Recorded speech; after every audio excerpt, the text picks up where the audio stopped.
I just know that it changed things because we used to go out to the lake and have picnics there and on Easters and holidays. The recent death of a Central Texas girl stirring memories here locally. She died after contracting a brain-eating amoeba. Something similar happening back in the 70s. A Valley child died after swimming in Delta Lake. We are told that child also contracted an amoeba. Since a child's death, people not allowed to swim in Delta Lake. Tonight, we're asking officials if that water should be considered a hazard or unsafe. Here's Channel 5's Christian Von Pricey. This 2,000-acre lake here in northern Hidalgo County is really something beautiful to behold. It hasn't been the same since about 50 years ago when a child got in the water, started swimming, got sick and died. What happened afterwards hasn't fully been resolved. The evening sun is setting at Delta Lake Park. People are here, but they're here on the fringes of the water. Signs around the perimeter. No trespassing and no swimming. Signs that haven't changed in decades. I've seen people in boats, but never seen anybody swimming. Swimming has been banned since the 1970s here, according to the Texas Historical Commission. They say this area, owned by the Delta Lake Irrigation District, closed to swimming after a high concentration of microorganisms were found in the water. Dr. Deborah Villalon. People were not allowed to go into the water. She followed this more closely during her career. When the incident at the lake happened, she was just about 10 years old. I didn't even know what an amoeba would be or anything, but I just know that it changed things because we used to go out to the lake and have picnics there. A single-celled organism called an amoeba killed a girl who swam in this lake.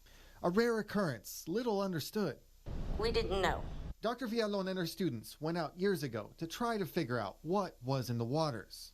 Nobody had ever gone out into those waters and done this type of testing. They took out kayaks and equipment and tested 1 year and then tested the next, sending samples to labs to find the root or clues about this devastating amoeba. The scary thing about this amoeba is that it acts very quickly. It becomes deadly very quickly, within days. The amoeba can wait quietly in water for a long time. It has to be stirred up. Until it decides to grow. It has to eat, just like we do. And multiply. They say the amoebas remain dormant in the soil for a long time as spores, but when the soil starts getting stirred up, that's when the amoebas reactivate.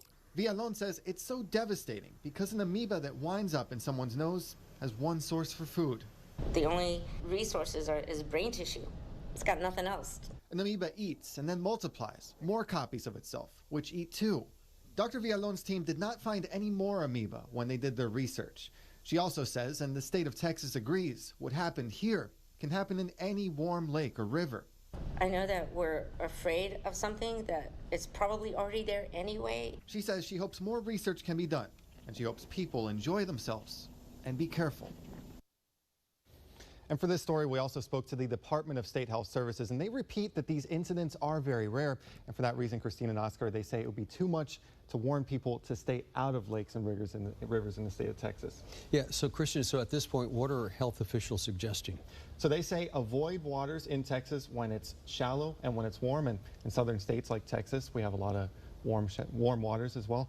They say avoid getting your head in the water and avoid hot springs as well. Avoid getting your head in the hot springs and use a nose plug if you're able to. And Christian, on the state level, what are authorities doing about the lake here in the valley? I mean, are they doing anything at all? So they shut down the lake and that was it. We spoke to state agencies as well, and none of the ones that we contacted that we know of are monitoring this. We also spoke to the TCEQ and they tell us that this is not on their monitoring list, but they are working to get us some more information. All right, Christian, thank you. Thanks.